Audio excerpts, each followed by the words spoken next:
I started out at Colorado State University, and while I was at Colorado State University, I got a computer science degree, and I got that degree in the first 3 years that I was there, maybe. And I bring that up right off the bat because I think one of the common misconceptions that's going around nowadays is that, like, you can teach people how to do computer programming in a short course, or that you can pick up computer programming, or you can pick up internet programming or networking or any of those kinds of things. And that all is true. If you are very committed and you're bright and you're dedicated, you will be able to pick those kinds of things up.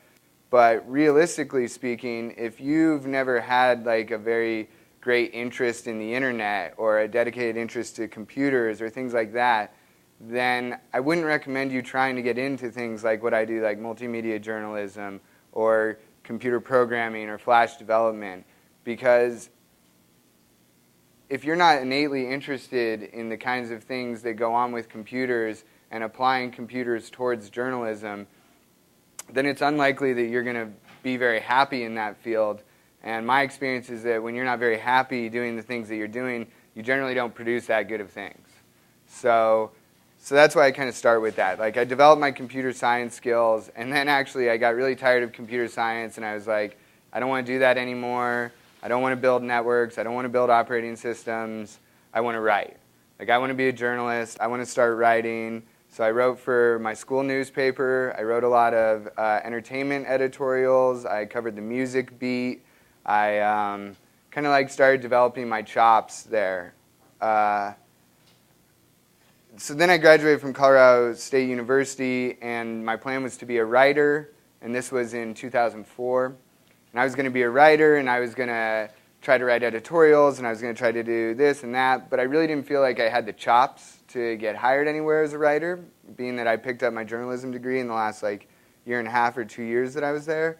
And so I started applying to graduate schools. I figured graduate school would be a good time for me to really kind of get into writing, write a lot more, try to meet some people in fields, and do those kinds of things.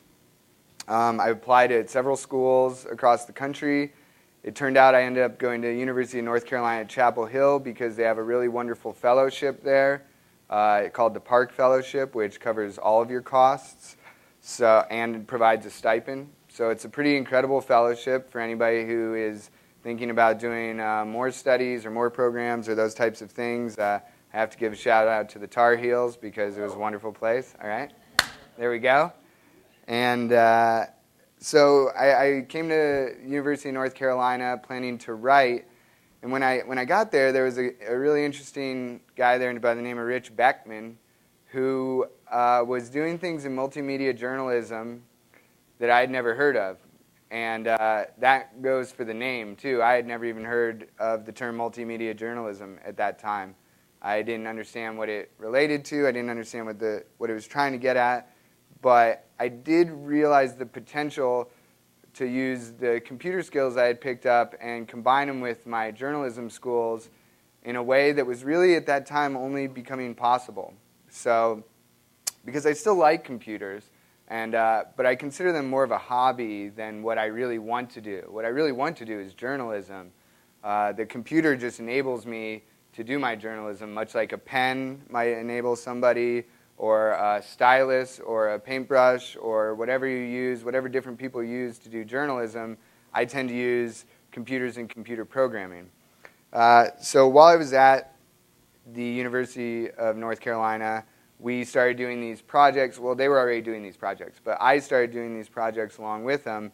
And some of these projects were RobinsonCrusoe.org, AtacamaStories.org, and I will show you a couple of these. But the reason I speak about that is because at the university level is a great time to experiment with journalism.